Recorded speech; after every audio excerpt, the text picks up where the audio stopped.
Hello YouTube, welcome to my home, welcome to my channel, A Ginger Can. My name is Brian and today a ginger can make tteobokki.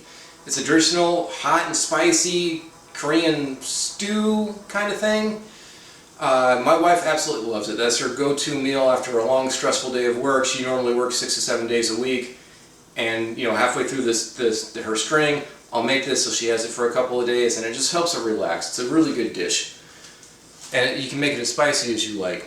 You'll need a couple of ingredients for this recipe. You'll need rice cakes. Normally they're long and cylindrical, probably about 2-3 inches long. I have some flat ones. These are easier to cook and they absorb the sauce a lot better.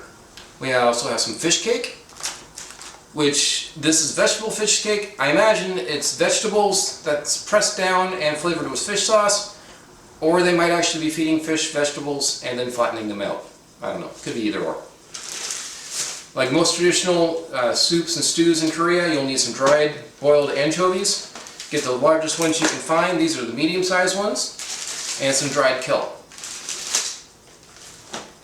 If you get the large ones, get about 5 or 6, put them in your strainer. 3 by 3 inch squares of kelp. And if you're using anything smaller than the large ones, just 2 fingerfuls, throw them in here. We'll put them in some boiling water and then we'll go start making the base. But since I'm using a shallow pan, you can tell this is tall. I'm going to use ground up anchovies and kelp.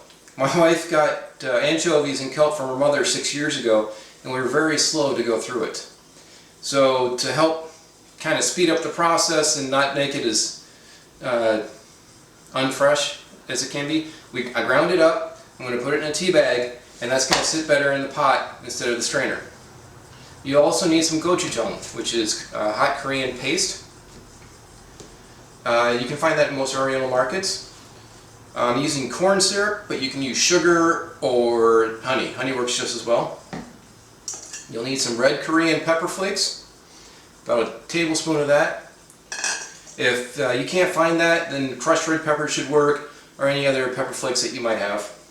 And green onion, we'll add that at the end as a garnish or and some additional flavor. So there is some prep work for this. The rice cakes normally come frozen, so you'll need to sit them in the water for about 3 to 4 hours. They're going to still be kind of hard, but they'll be more pliable. And other than that, I'm going to get this prepped for boiling.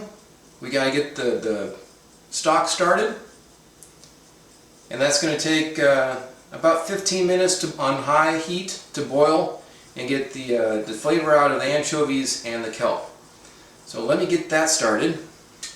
Like I said, if you're going to use the anchovies, 2 fingerfuls and 3 by 3 inch squares.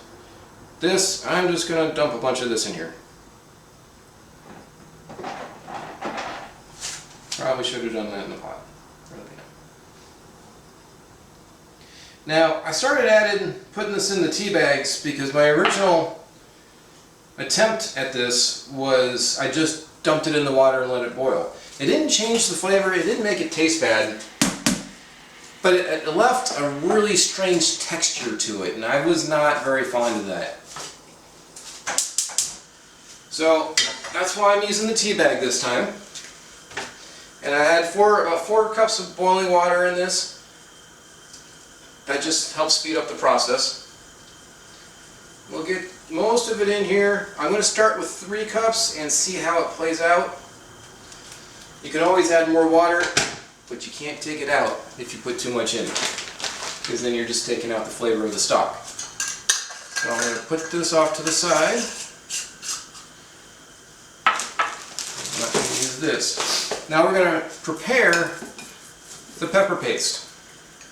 So you'll need about a tablespoon of pepper flakes, fresh red pepper, whatever you have. You'll need about a tablespoon of your corn syrup, your honey, your sugar.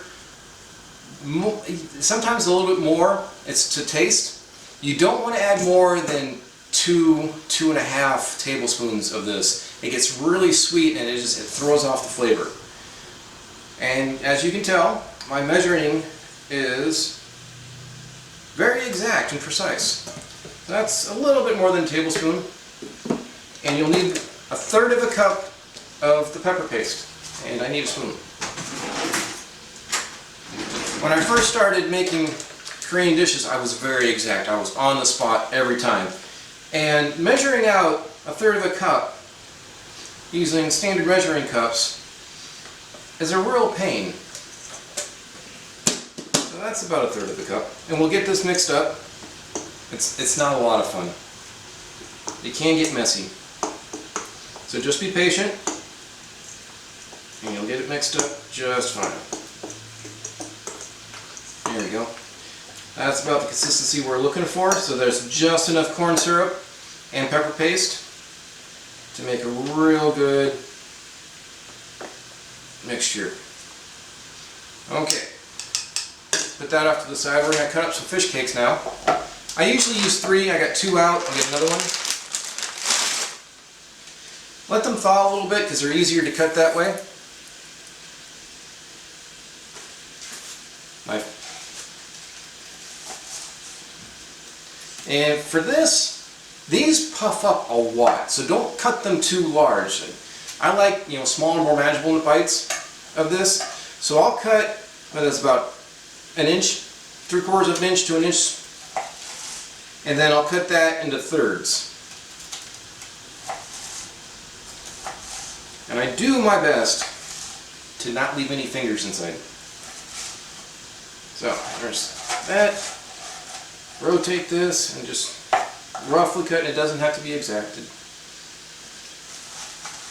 Presentation's a wonderful thing, but in the end it all comes out the same. So there's that. Once this is going for about 15 minutes, we'll start adding everything together, and it cooks fast.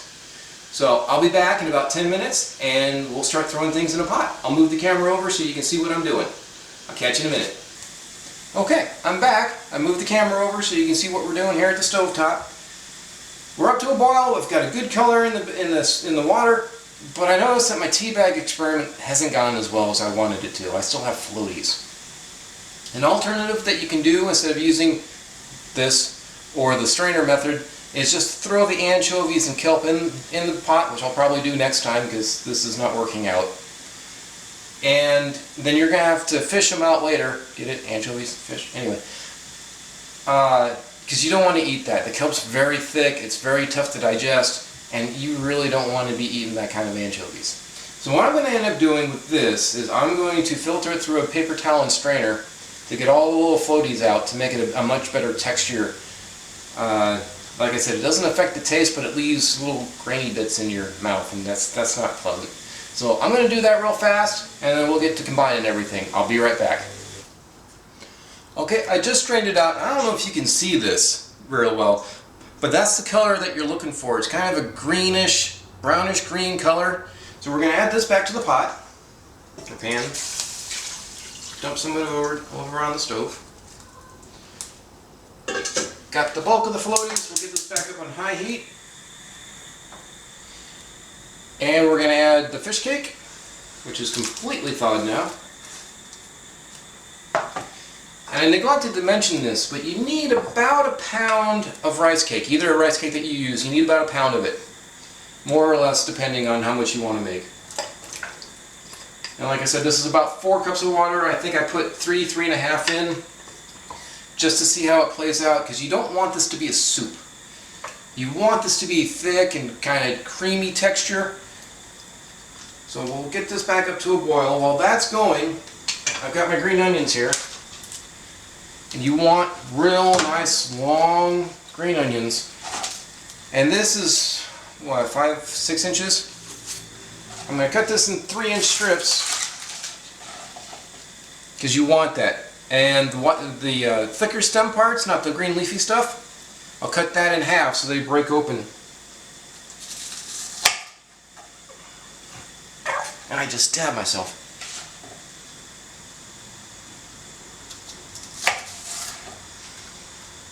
Fortunately, I don't have to do that again.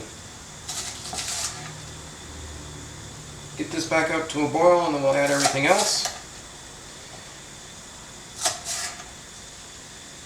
Like I said, this is a very fast cooking meal. And you don't need to prepare any rice for this because you've got the rice cakes. Although you can if you like. I like putting the sauce over rice. I sneak some of the sauce out before she gets home. And I'll eat that over rice. Maybe a fish cake or two. She's probably going to see this video and be mad, stealing her food. It's quality control, right? You gotta test it. And that's the key to cooking almost anything, is you have to taste what you're cooking. You never know if it's too much salt or not enough salt, or too much sugar, or in this case, corn syrup. And you always want to err on the side of caution, because you can always add more salt or more sugar. You can't take it out. Using my trusty wooden spoon, give this a stir. And you can see the rice cakes already puffed up. I mean, they puff up really big. So, as I mentioned, I cut this in about 3/4 of an inch. It's already puffed up to nearly 2 inches, or 1.5 inches. 2 inches. Alright, throw the red pepper paste in. And this is always fun, because it's a real pain to get out of this container. All of it anyway.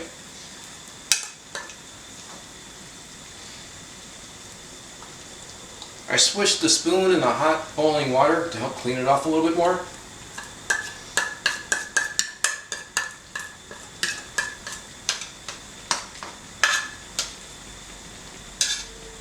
Okay, well, that's about as good as that's going to get. And then we just start mixing it all together. We'll add the green onions here once this is mixed together. Now you get all the goop off the spoon. I just transferred it to a different. There we go. Okay, now we're in. Now, much like measuring honey or molasses, have you ever tried to put molasses in a measuring cup and then take it back out? What a pain. I just started eyeballing everything. Plus, you do it often enough, you get to know the amounts.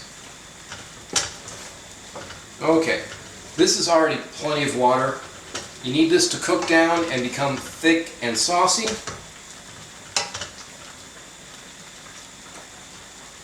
Turn down the heat a little bit.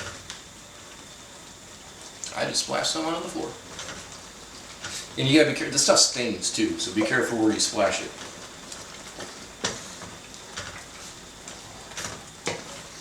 You can already see it's becoming thick and bubbly with that corn syrup. You need to keep stirring too, because the rice cakes will like to stick to the bottom of the pan. Then they start disintegrating and it's just, you lose rice cakes that way. It doesn't change the taste, but you don't want things burning on the bottom of the pan. Turn it down a little bit more. Get it simmering nice. Got some goop on the side here. Okay, that's most of it. Add the green onions. This is a lot of green onions. Normally you don't need this many, but we seem to have a lot for some reason. So I'm going to put a lot in here. And that'll help take up some of the water too. And like I said, you can always add more water. You can always... Oh, I didn't cut that very well. Here you go.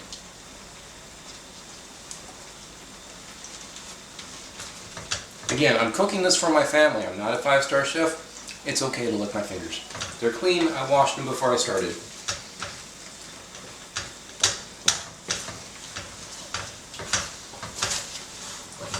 Yeah, see, they're starting to stick.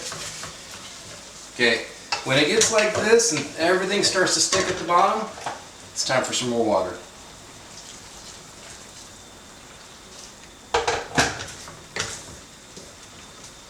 Okay, that's better.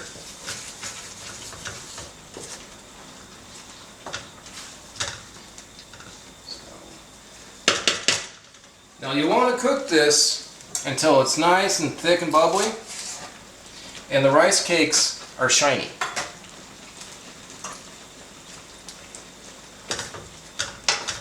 That's good sauce. That's real good. Again, quality control, right? Okay.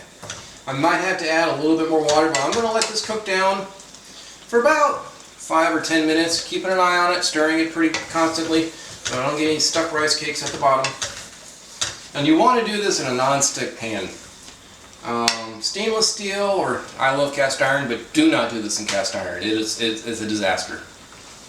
Everything sticks to the cast iron. I tried making a fried tofu dish in one of my cast iron pans. It did not work. Went right back to the non-stick. Okay, this sauce is coming together real fast. So I'm going to let this cook down for another about 5 minutes. Add water if I need to. Turn down the heat a lot. And then we'll move back around to the island and we'll get to serving. I'll catch you in a minute. And I'm back. I just took it off the stove. I did have to add a little bit more water to this, but this is the texture you're looking for. It's nice and creamy and oozy. There's not too much water. You really don't want to make this into a soup. The green onions have cooked down beautifully. I did add a lot more green onions than normal, but I mean, it's beautiful. The fish cakes have puffed up, the rice cakes have puffed up. Gotta give a taste test. Quality control.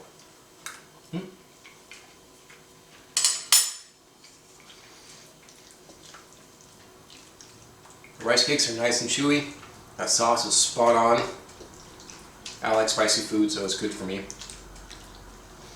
So that's Tteobokki. And thank you for watching A Ginger Can.